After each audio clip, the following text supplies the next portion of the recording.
El tema de colusión desleal. ¿Qué entendemos por colusión desleal? Como tal es un delito, ¿cierto? Entendemos que es un delito. ¿Un delito que busca qué? ¿Qué es lo que busca este delito, finalmente? ¿Qué es lo que persigue como tal? ¿Cuál es la finalidad? En principio, tenemos que tener en cuenta que este tipo de delitos busca proteger los intereses de la administración pública, ¿correcto? Propiamente, proteger los caudales también de la administración, ¿no? El delito de colusión es uno de los delitos de función más típicos, más desarrollados, más comunes, que como tal pueden ser realizados por los funcionarios públicos. Y el bien jurídico protegido, como he hecho colación, es la administración pública, los intereses como tal. Podemos encontrarlo en el 384 del Código Penal. ¿Este delito qué busca? Bueno, busca perseguir, sancionar al funcionario o servidor público que interviniendo en cualquier etapa de las modalidades de adquisición o contratación pública o en algún procedimiento específico, concierta con uno o varios interesados. Claro, tú actúas como funcionario público en función a tu principio de imparcialidad, pero si mantienes un interés que no se ciña al principio de objetividad y busca favorecer a varios interesados como tal, defraudas de por sí al Estado. Existe de por sí, desde el momento en que conciertas con otras personas, colusión simple. Entonces, como tal, esto es sancionado penalmente, ¿no? Ahora, ¿pero qué pasa, doctor Helio, cuando hay una afectación económica? Es decir, puedo concertar, pero no se dio el hecho, ¿no? Si finalmente logras favorecer a un interesado, pero no hay una defraudación patrimonial, no hablamos de colusión simple. Pero cuando ya existe una afectación económica, estamos hablando de colusión agravada. Agravada porque el interés del Estado se encuentra ya mellado de por sí, no solo por la imagen institucional, sino también por el interés económico. Dinero que como tal le pertenece al Estado, es decir, a todos los peruanos, ¿no? Vayamos entonces a la norma 384, colusión simple y agravada. El funcionario o servidor público que interviniendo directa o indirectamente por razón de su cargo en cualquier etapa de las modalidades de adquisición o contratación pública de bienes, obras o servicios, concesiones o cualquier operación a cargo del Estado concierta con los interesados para defraudar al Estado o entidad como tal, será reprimido con pena privativa de la libertad no menor de 3 ni mayor de 6. Entonces vean de que el legislador lo que ha propuesto es cuidar los intereses del Estado, ya que otorga de por sí un deber funcional a un funcionario público. Y como tal, este tiene que ser imparcial. Y si no cumple esta labor, como tal, puede ser privado finalmente con respecto a tu libertad. Ya veremos después los agravantes y cómo se puede dar, pero en principio la pena base es 3 años, ya saben. Entonces, tipo básico es funcionario servidor público que de manera ilegal concierta con diversas personas en perjuicio del Estado, cuando existe como tal una defraudación patrimonial. Ese es el kit del asunto. Eres funcionario, o sea, por ende, este delito es un delito de función, solo es funcionario, no puede ser un tercero. En este caso es el funcionario que concierta con terceros de manera ilegal para favorecerlos en un determinado procedimiento administrativo como tal en perjuicio del Estado. Sigamos, por favor. ¿Por qué delito de función? No nos olvidemos, porque solamente lo puede realizar, en este caso, el agente especial, un funcionario público, ¿no? No nos olvidemos de ello. El sujeto del delito de colusión, ¿no? ¿Quién es propiamente la parte procesal? El sujeto activo del delito es el funcionario o servidor público. Sujeto activo, por un lado, el funcionario o servidor público, que concierta, ¿no? Para defraudar al Estado. Entonces, yo estoy aquí y como tal, concierto para defraudar al Estado o finalmente trato de generar un perjuicio para el Estado, generando lógicamente realizando básicamente una prioridad sobre mis intereses, ¿no? O sea, priorizo mis intereses particulares antes del deber funcional que tengo con el Estado, de ser imparcial. No basta que se trate de un funcionario público, sino como lo menciona el tipo penal, este debe poder intervenir, o sea, de manera directa o indirecta. Claro, si no tienes poder directo o indirecto, ¿de qué manera puedes tú concertar? No se puede, ¿no?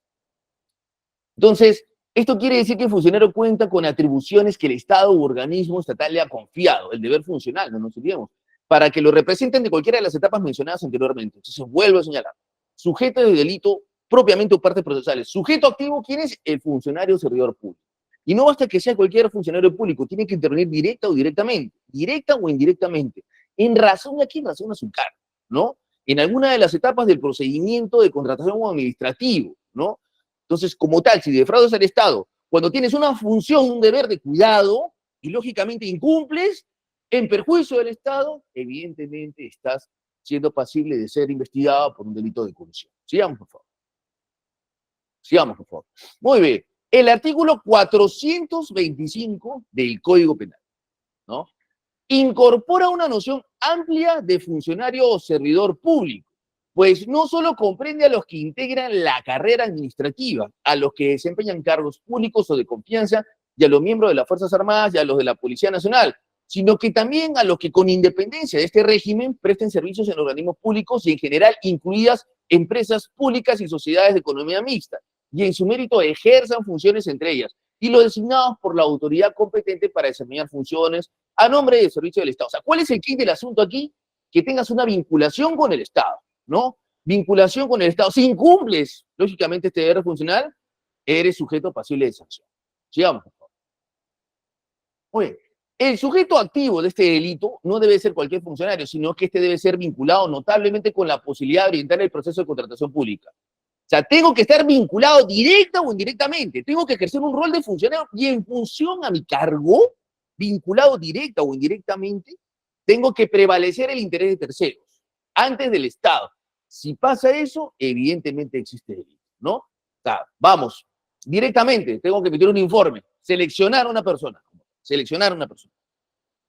No lo hago, o miento en el informe, o proporciono información que no se ajuste a la realidad, con la intención de descalificar a un postor y que se oriente a otro. Evidentemente estás concertado. ¿Cuál es el interés? Entonces, si evades tu función de esta manera, en función a tu cargo, y prevaleces los intereses de terceros, de manera directa o indirectamente estás cometiendo presuntamente delitos. Sigamos, por favor. Ahora, tenemos el sujeto activo. Ustedes dirán, bueno, el sujeto activo, en resumen, ¿quién es? Ya saben, el funcionario o servidor público, no nos olvidemos. Y el sujeto pasivo, doctor Helio, fácil, pues. Por un lado, el funcionario o servidor público, y por otro lado tenemos a quién se defrauda, al Estado peruano. Puesto que el Estado en su momento designó su confianza para elegir al funcionario público para que éste lo represente. Y en concreto, ¿quién del Estado? Porque es muy amplio, depende, pues. Vamos a ver, si tienen que elegir, por ejemplo, en SUNAT, como tal, un determinado postor, y lo hacen de una manera ilegal, concertando en favor de terceros, bueno, será SUNAT. Puede ser cualquier entidad del Estado, Indecopi, SUNAT, cualquier, hasta podría ser OCITEL, cualquier organismo del Estado. Finalmente tiene que ser un representante del Estado, un funcionario público, el sujeto pasivo, que representa finalmente el daño que se puede dar como tal en función a los intereses patrimoniales. Es decir, sujeto activo, por un lado, funcionario público, y sujeto pasivo, ¿quién? El Estado, ¿no? Sujeto activo comete el delito, sujeto pasivo se perjudica. ¿Quién es? El Estado representado. ¿Ante quién? Ante las entidades que puedan denunciar. ¿Por qué? Porque quien cometió el delito es el funcionario público acá. Sigamos, por favor. Ahora, tenemos por un lado sujeto activo, sujeto pasivo. Pero, doctor Helio, ¿cuál es el bien jurídico tutelado? ¿Qué estamos protegiendo? Bueno, lo que estamos protegiendo como tal es el correcto funcionamiento de la administración pública. Correcto funcionamiento de la administración pública. Entonces, ya para tenerlo claro, ese es el kit del asunto. Sujeto activo. Tenemos por un lado, aquí al funcionario. Funcionario. 384, ¿no? Código Penal. Sujeto pasivo. Estado. Doctor Helio, ¿a quién se... O sea, ¿qué se protege? ¿Cuál es el bien jurídico tutelado? ¿Qué es lo que busca el legislador? Bueno, el correcto funcionamiento ¿de quién? De la administración pública. Administración pública. Muy bien. Este es el marco conceptual o los sujetos que se vinculan en el delito de colusión. A ver. De manera específica, este delito busca proteger, ¿qué cosa? Ya lo hemos conversado, la imparcialidad con la que el funcionario o servidor público representa los intereses del Estado, pues se rompe el normal desenvolvimiento de la función pública al poner por encima de los intereses particulares. Nuevamente, ¿qué se protege acá? Que justamente el funcionario busque, en este caso, concertar con 1, 2, 3 personas, las personas que fueran interesados como tal, ¿en perjuicio de quién? En perjuicio del Estado peruano, ¿no? Vamos a hacer el mapita del Perú, un poco difícil, ya, pero ese es Perú, ¿no? Entonces, como tal, funcionario que en función a intereses particulares decide concertar con terceros. ¿Quiénes son los terceros estos? ¿En perjuicio de quién? Del Estado peruano. Estado peruano. Peruano. Es muy difícil, en realidad. Sigamos, por favor. Las conductas sancionadas, la concertación, no nos olvidemos. El tipo penal busca propiamente sancionar, ¿qué cosa? La concertación del funcionario público. Estoy acá, este es el funcionario público. Ya se concierta con ellos. Doctor, ¿y lo que es concertar? Ah, ok, me reúno con la señorita Carolina Horna, que nos acompaña el día de hoy, nos está ayudando, el señor Joey Hurtado, yo soy funcionario público y decido concertar. Para generar un perjuicio, ¿quién? Ante el Estado. Busco otorgar una buena para otra persona, a un amigo tal vez, y genera un perjuicio desacreditando a los postores que sí tenían los requisitos para poder llegar finalmente a esa buena pro. Pero lo saco. ¿En base a qué? En base a un informe adulterado, equivocado, que rompe el principio de imparcialidad, pero lo hago con la intención de darle finalmente ese otorgamiento de derecho a un tercero, el cual me favorece. Ahora, si se descubre que hay dinero, peor todavía. Agravante. La concertación implica un acuerdo entre el funcionario y el interesado, quienes ponen sus intereses por encima del interés general, con lo cual estamos frente a un acuerdo ilícito. Si tal acuerdo genera un peligro para el Estado, estaremos ante delito de colusión simple. Por el contrario, cuando exista finalmente una lesión patrimonial, vamos a poner el dólar, bueno, el sol, en todo caso, estamos hablando de colusión agravada. Si es un acuerdo, genera un daño, colusión simple. Pero si vemos de por sí dinero, ya es agravado. Evidentemente la pena se va a perjudicar. Entonces, en resumen, funcionario, sujeto activo. Sujeto pasivo, Estado. ¿Cuál es el bien jurídico tutelado? El correcto funcionamiento de la administración pública. ¿Qué es lo que se busca aquí? Sancionar la concertación del funcionario público con determinadas personas que buscan generar un perjuicio para el Estado peruano. ¿Cómo? Desacreditando, por ejemplo, mediante informes a terceros que sí podían contratar con el Estado, a fin de que otras personas puedan lograr finalmente ese derecho. Colusión simple. Pero si de por sí hay dinero, colusión agravada. Sigamos, por favor. La concertación, como tal, tiene que ser realizada, y esa es una regla básica, normalmente en un entorno clandestino, claro. Que los abogados litigantes solemos decir, ¿cómo lo pruebas? ¿Dónde está el video que le han pagado al funcionario público? Porque aquí podría darse un caso, ¿no? Vean ustedes. Acá está el funcionario, tenía que seleccionar a dos empresas. Pongamos acá en azul a dos empresas, ¿no? Una empresa que se llame Tommy 1. Tommy 1. Que era la correcta, la que correspondía finalmente de acuerdo a sus requisitos. Esta empresa Tommy 1 tiene a su gerente general. Pero finalmente decide optar por Tommy 2. Entonces, luego de una fiscalización ex post, se determina que Tommy 2 no cumple los requisitos y era Tommy 1. ¿Podría haber colusión? Podría haber. Pero este Tommy 2, el gerente general, se va a defender y dice, ¿yo qué tengo que ver? A ver, pruébenme. Entonces ahí es donde va a tallar finalmente este criterio de que para determinados escenarios en colusión no se pide finalmente una prueba fehaciente, porque evidentemente se entiende que son delitos clandestinos. ¿Qué otro tipo de delitos clandestinos tenemos? Delitos contra, lógicamente, contra la mujer, violación sexual. Evidentemente son delitos clandestinos, ¿no? Como tal, tocamientos indebidos también, no se hace de manera pública. De por sí, son delitos que por su naturaleza tienen que ser realizados de esta manera. Distinto es el delito, por ejemplo, de hurto, robo como tal. Un delincuente puede venir y nos roba en la calle.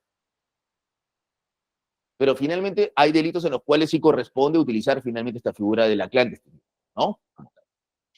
Muy bien, entonces, da la necesidad de la concurrencia conductual y volitiva de los intervinientes en el delito cuando considera que la concertación es ponerse de acuerdo lógicamente con los interesados, en un marco en el cual la ley no lo permite hacer. Si soy funcionario no me permite hacerlo porque me rige el principio de imparcialidad. Y para que se dé, basta, ojo en este tema, cualquier conducta del funcionario destinada a ponerse ilícitamente de acuerdo con las partes implicadas. Entonces, en resumen, ¿qué es lo que se busca con respecto a este tema de clandestinidad? Identificar que en principio basta con identificar que se favoreció a alguien que no correspondía. Tome dos. Miren lo que ha hecho el legislador. ¿Ah? El legislador de por sí, ya hay algunas críticas, ¿no? Porque se podría romper el principio de presunción de inocencia. O tal vez el principio de última ratio, y esto lo voy a decir porque en principio se entiende de que si Tommy 2 fue favorecida, bueno, este señor sabía, pues, sabía. No debería ser tanto así, ¿no? Tendríamos que encontrar un criterio de equidad, finalmente. Porque, ¿cómo probamos que este señor sabía, el gerente general? Claro, no estaba capacitado, bueno, probablemente. Pero finalmente, quien lo eligió fue el funcionario público. El responsable sería el funcionario público. Sin embargo, acá dicen, no, se presume de que si hay una afectación al Estado, este debía saber. Y como tal, no se me puede requerir tantos medios probatorios porque se entiende que son delitos clandestinos, ¿no?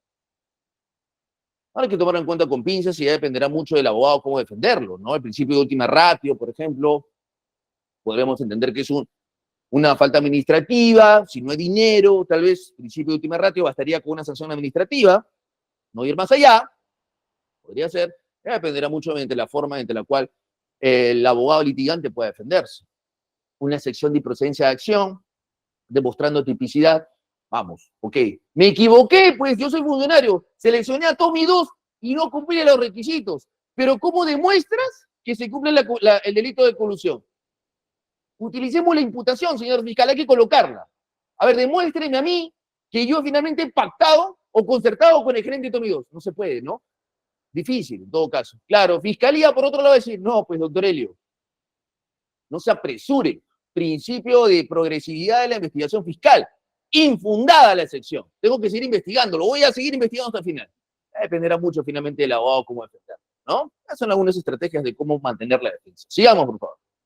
Muy bien. Para la concurrencia, entonces, del delito de colusión desleal, es necesaria la concurrencia, valga la redundancia, si se permite, de los siguientes elementos que son el acuerdo clandestino entre dos o más personas para lograr el fin ilícito. Punto número uno. Acuerdo clandestino.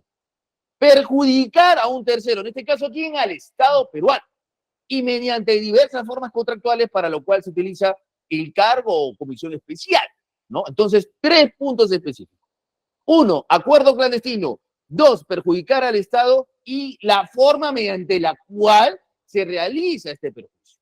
Los elementos del delito de concusión o colusión desleal, según el artículo 384, datan específicamente de la necesidad del acuerdo clandestino. Claro, no se puede pedir, pues es algo que estemos grabando, es un poco complicado como tal. El acuerdo clandestino entre dos o más agentes para lograr un fin ilícito, perjudicando a un tercero, en este caso el Estado, mediante diversas formas contractuales para lo cual se utiliza esta encomienda, teniendo como dato importante en el sentido que son de tipo penal de colusión. En el acuerdo colusorio puede presentarse en las etapas previas, en la suscripción del contrato e incluso en la etapa de ejecución.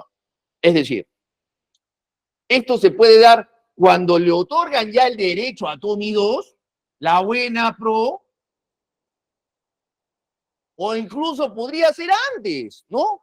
Pacté con Tommy 2 y me dieron mi dinero, pero ya se va a seleccionar. Bueno, se puede dar antes como tal. Habría que ver también finalmente la figura de la tentativa, ¿no? Porque, a ver, por un lado me dieron el dinero, pero no se seleccionó finalmente al postor, está en proceso. Habría que ver la forma de la gradualidad, ¿no? Porque finalmente si se cometió el delito, se dio la tentativa, podría darse el caso que no, porque no se seleccionó al postor. Otras personas podrían decir que sí, hay una afectación porque hay un desprendimiento patrimonial, sí, podría darse el caso. Pero en definitiva, ¿qué se pide? Acuerdo clandestino, como tal. Es una regla estándar que sirve finalmente para que los fiscales puedan amparar este delito. O sea, no se puede pedir una carga probatoria extensa, pertinente, extensiva finalmente para poder imputar como tal este delito. ¿Y por qué? Porque es clandestino. Se presume que dos personas no salen a la calle a evidenciar en redes sociales que están cometiendo un delito contra el Estado. Sigamos, por favor. Muy bien. La concertación tiene que ser defraudatoria y no permitida por ley. Claro, se entiende como tal que esta concertación, esta reunión con los interesados, busca defraudar al Estado. Siguiendo con este análisis, es correcto precisar que para que la concertación cumpla con las exigencias de subsunción típica, es decir, si es típico delito, es menester que tenga naturaleza defraudatoria con relación a los intereses del Estado. El delito de colusión ilegal contempla como núcleo rector el defraudar al Estado. No nos iremos. ¿Qué es del asunto? ¿Cuál es? Sujeto activo, sujeto pasivo, correcto funcionamiento de la administración pública. Por ende, no se puede defraudar al Estado. Defraudar al Estado. Estos son los delitos más graves cuando se toca al Estado, ¿no? El delito de colusión, como ya lo vuelvo a señalar, entonces, el quid del asunto vinculado a esta imputación es la defraudación del Estado. Si identificamos la defraudación del Estado, sea por el acuerdo, delito. Si identificamos dinero, agravado. Pero existe como tal. Sigamos.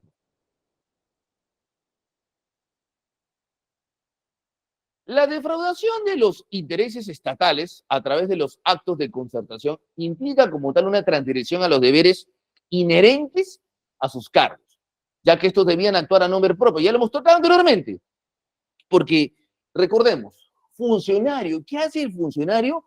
Incumple, ¿qué cosa? Su deber funcional, pues, amigos. Deber funcional. Principio de objetividad. Principio de imparcialidad.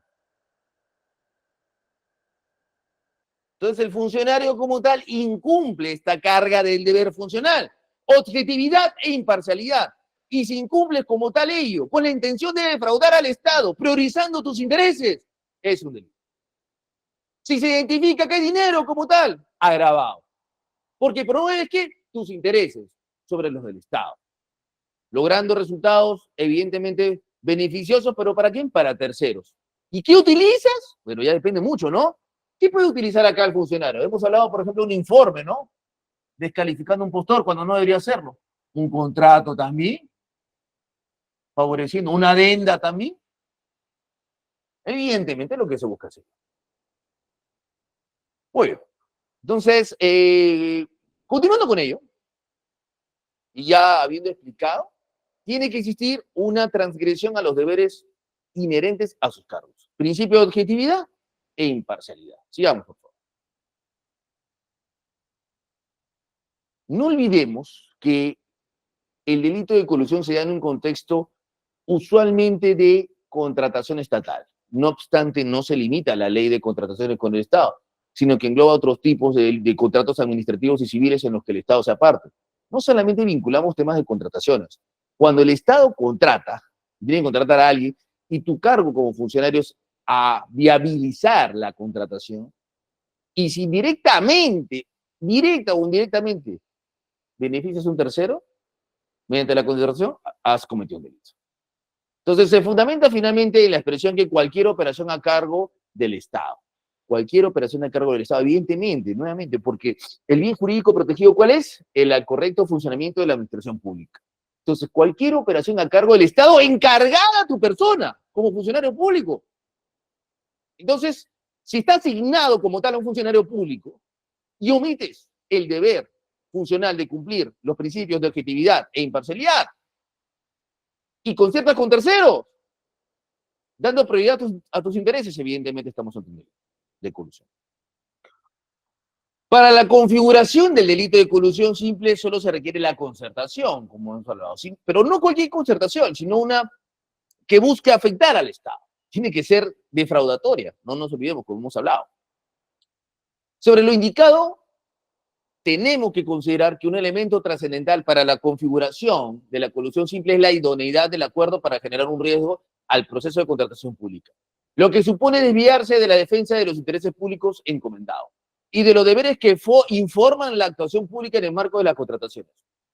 Tal idoneidad debe ser analizada desde una perspectiva ex ante, por lo que resultaría jurídicamente relevante llegar a un acuerdo, a fin de que el funcionario ejecute la actividad que perjudique el correcto desarrollo de las funciones en el marco de las contrataciones públicas. Es decir, dejo de lado mi deber funcional. Como por ejemplo, actuar de forma menos ventajosa para los intereses del Estado. Priorizo mis intereses en lugar de los del Estado y descalifico a un postor.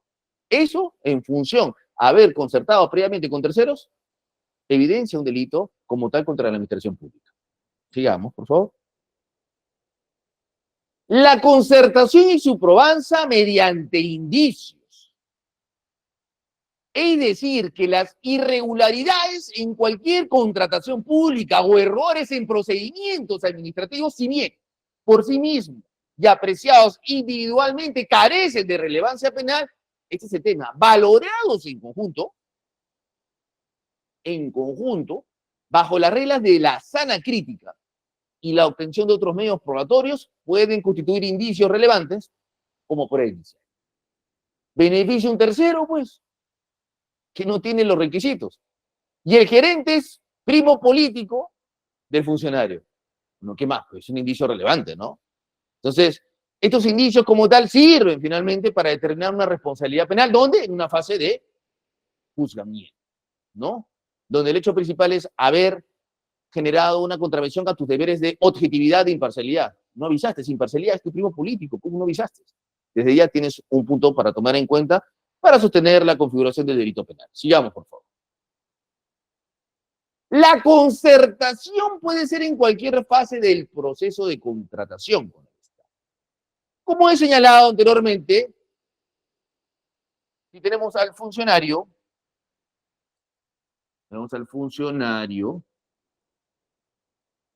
que concierta con dos personas, uno y dos, para ganar una buena pro,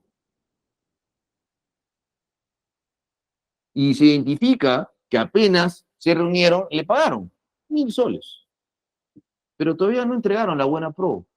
¿Es delito? Sí. ¿Qué pasa si entregan la buena pro y se identifica después? También es delito, evidentemente. Por eso es que se dice en cualquier momento, desde el comienzo o hasta el final, e incluso de forma posterior, ¿no? Muy bien.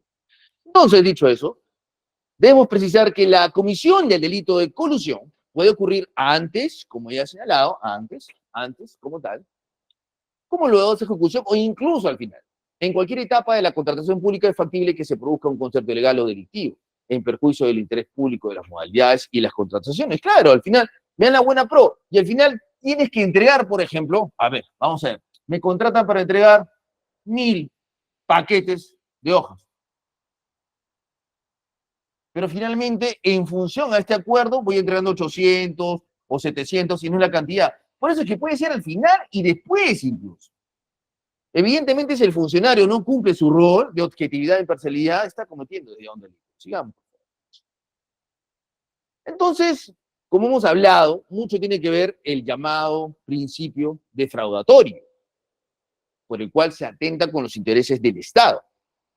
En el delito de colusión, el primer párrafo hace mención a la concertación que se tiene como propósito de defraudar al Estado. Esta defraudación debe entenderse en un sentido amplio general.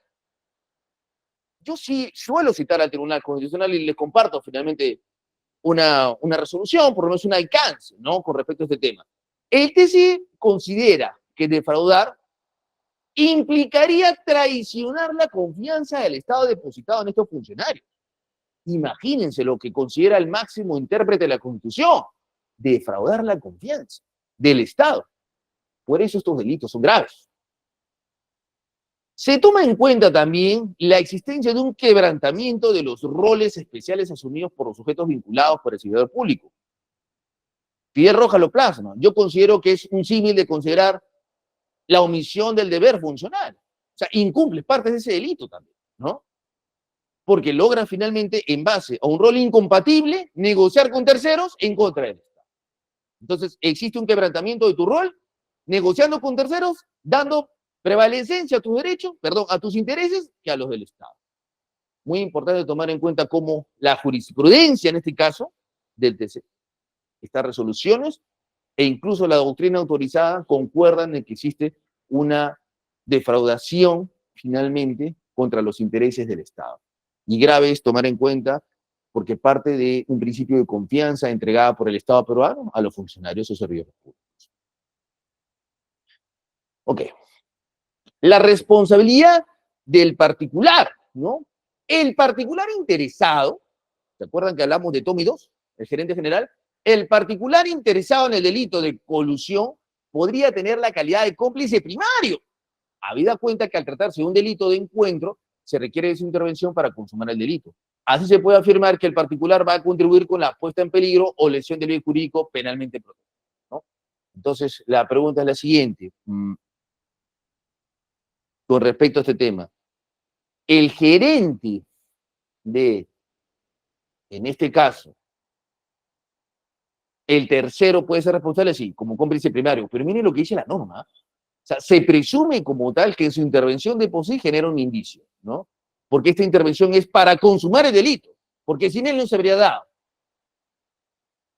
Complicado también al momento de plasmarlo jurídicamente porque hay una suerte de contravención al principio de presunción de inocencia, pero el funcionario entiende de por sí, el legislador entiende de por sí de que como tal la intervención del tercero es necesaria y se presume que ha intervenido previamente con el funcionario, si no, ¿por qué me han adjudicado a mí el derecho? Evidentemente es un indicio razonable para continuar la investigación. Sigamos, por favor. Muy bien, la vinculación funcional del funcionario o servidor público como tal. El delito de colusión desleal es uno de aquellos ilícitos penales en los cuales la vinculación funcional del sujeto activo con el objeto normativo se halla fuertemente enfatizada por la norma. De forma que la auditoría se presenta restringida en determinados sujetos públicos vinculados, quienes se relacionen con el objeto material del delito, negociaciones y operaciones contractuales, por razones exclusivamente derivadas del cargo o comisión especial. Evidentemente tiene que existir una vinculación. Si no existe vinculación, pues no se puede generar trazabilidad y por ende no existiría como tal la consumación del delito. Tiene que existir una negociación y operaciones, tiene que existir concertación. ¿Qué es la concertación? Negocio, intervengo, me reúno con terceros. ¿Y cómo materializo? Evidentemente, pues el funcionario tiene que hacer algo. Informes, contratos, adendas, algo que no esté contemplado legalmente dentro de sus funciones, algo que finalmente tenga que contravenir su deber de imparcialidad o el principio de objetividad para poder favorecer al tercero. Y si lo hace, hay delito. Sigamos, por favor.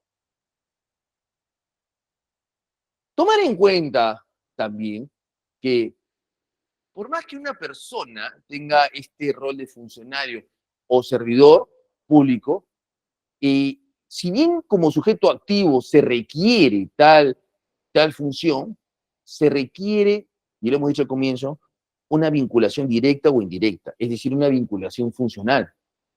No puede ser cualquier funcionario. Tiene que ser el que está a cargo del tema, necesariamente. Si no está a cargo del tema, si no tiene vinculación funcional, es atípico. Tendrá que ser otro delito contra la administración pública. Porque necesitamos que esté a su cargo, finalmente, la designación del proceso, la ocurrencia de resultados. Si como tal está a su cargo, perfecto. Si no, podría ser hasta un hecho atípico. Tendrá que analizarse por otro delito. Vinculación funcional. Sigamos, por favor. Así se ha pronunciado la jurisprudencia peruana a través de la Sala Penal Permanente de la Corte Suprema, mediante recurso en nulidad 382 del año 2002, señalando lo siguiente, que el delito de colusión ilegal exige para su configuración que el funcionario o servidor público concierte que los intereses para defraudar al Estado en sus distintas contrataciones que se celebre por razón de su cargo o comisión existen. Entonces, tiene que existir como tal una vinculación funcional. Es importante tomar en cuenta que si no tienes poder de decisión, no tendrás injerencia en la adquisición. Por eso es que la Corte Suprema ha establecido la necesidad de que exista vinculación funcional. Si no existe, será un hecho atípico. Ya saben, injerencia en el poder de decisión, injerencia en el poder de adquisición. Así también concuerda la doctrina como tal.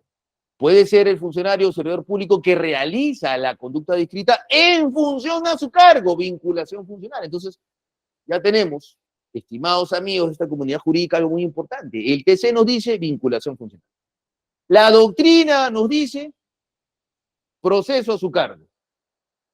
Y finalmente la ley también hace señal, refiere también y concuerda en que es un delito en función a su cargo. Es claro entonces, unánime, que se requiere que el proceso esté bajo su alcance y que exista una injerencia del funcionario público en la selección, en la adquisición y finalmente en la conclusión del proceso. Sigamos. Bajo esos estándares, también ha señalado Rojas Vargas que la defraudación realizada por acto propio del sujeto activo como tal, sin nexo de concertación contra el contratista, no es típica de este delito, claro. Tampoco lo es la sola concertación entre funcionarios vinculados que deciden defraudar y efectivamente vulneran los intereses, o aquella practicada con un funcionario servidor que se halla al margen de dicho nexo funcional. Vuelvo a repetir, aquella practicada con un funcionario o servidor que se halla al margen del nexo funcional. Si no tienes vinculación, injerencia, selección y margen de conclusión, es completamente atípico. La defraudación requiere que exista vinculación, ¿qué? Funcional. ¿De qué? Del funcionario que tiene a su cargo un proceso de selección. Sigamos, por favor. Muy bien, y ya para ir terminando con estas últimas diapositivas, vean ustedes este término, ¿no? Que he mencionado mucho. La vinculación funcional, como parte del tipo objetivo, se encuentra en varios artículos de la parte especial del Código. Porque justamente el legislador requiere que para este tipo de delitos exista esa conexión.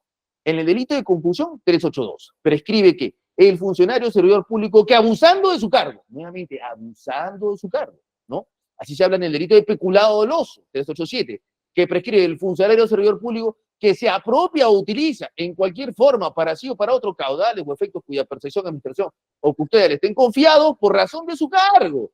En el delito de cohecho pasivo también, 393, prescribe el funcionario o servidor público que acepte donativo, promesa u otra ventaja para realizar u omitir un acto en violación de sus obligaciones. Entonces, los tres concuerdan. Colusión.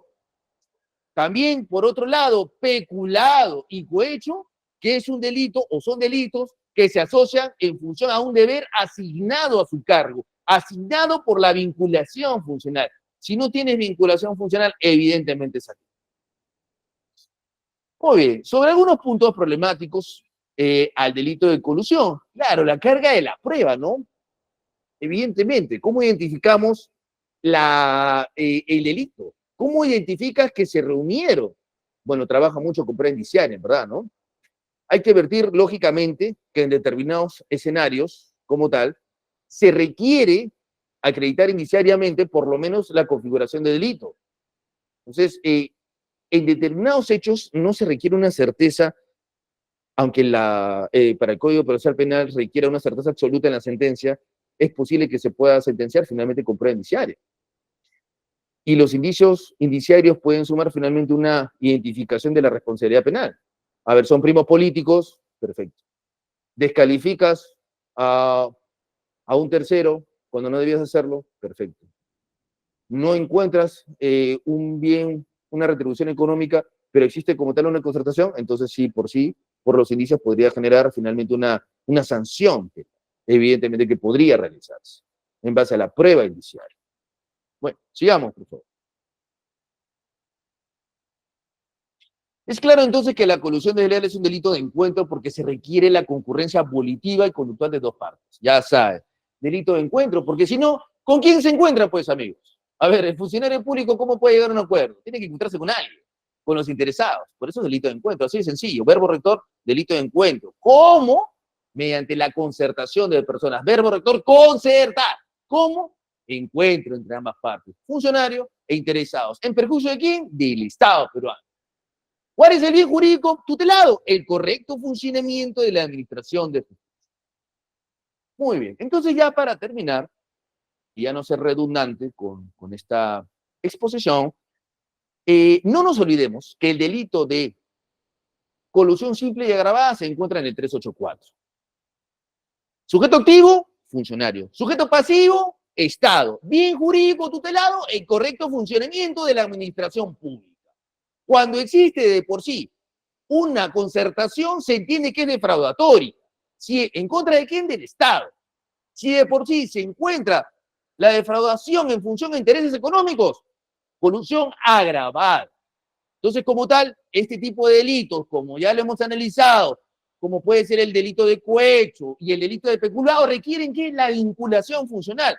El funcionario que abusando de su cargo. ¿Por qué? Porque finalmente el Estado busca tutelar los derechos del Estado en función al encargo que se dio al funcionario público, al que esté asignado su cargo, no es un tercero. Ese será un cómplice. El que esté a su cargo, como tal la designación, el cuidado de partidas, incumple su deber funcional, bajo estas modalidades, evidentemente comete delito. En función al daño, se estructurará también la pena, es decir, los agravantes que puedan existir, la concurrencia de personas también. ¿Cuántas personas fueron? La cantidad también, ¿por qué no? Pero finalmente, tomar en cuenta que existen dos tipos, simple y agravado. Particularmente cuando es agravado es cuando se defrauda patrimonialmente. Y simple, cuando existe un acuerdo defraudatorio. No se llega a la defraudación patrimonial, pero de por sí este acuerdo es contrario a los intereses del Estado. Bueno, queridos amigos, esto es en líneas generales el desarrollo técnico del delito de colusión. Buenas noches. Mi nombre es Carla Carvajal.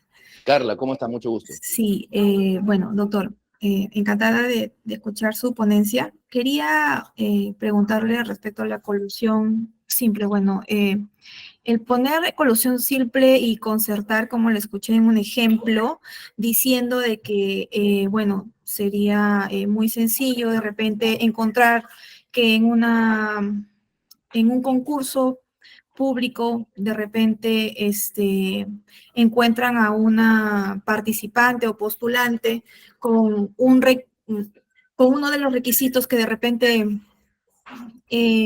no correspondía a la postulación, o que de repente dentro de las postulantes, dependiendo de su currículum, de repente no tenía la misma categoría en estudios, pero sí de repente en experiencia, ¿no? Entonces, sería, y tratar de que se entienda de que eso fue concertado solamente para, supuesto, para beneficiar a esa persona, porque como usted dice, son delitos clandestinos, no necesariamente suponer que puede haber una concertación para beneficiar a una determinada persona solamente porque, bueno, de repente sí tenía la experiencia laboral, pero no tenía de repente los estudios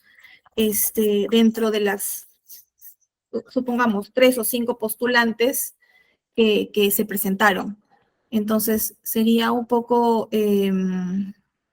especulativo que en un proceso así se entienda que ha habido un tipo de concertación, si es que no ha habido dinero, no se puede demostrar que ha habido dinero, u otra cosa, u otra familiaridad, no, sería un poco complicado demostrar eso. Y por otro lado, he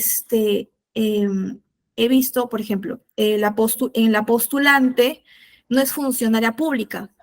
¿Qué calidad tendría? Usted he podido ver que dice cómplice, ¿no? Cómplice, pero hay una calidad que le ponen como extraneus, porque, bueno, no es funcionaria pública. Entonces, si me puede precisar si es que en este tipo de delitos se puede ingresar ese tipo de extraneus, ¿no?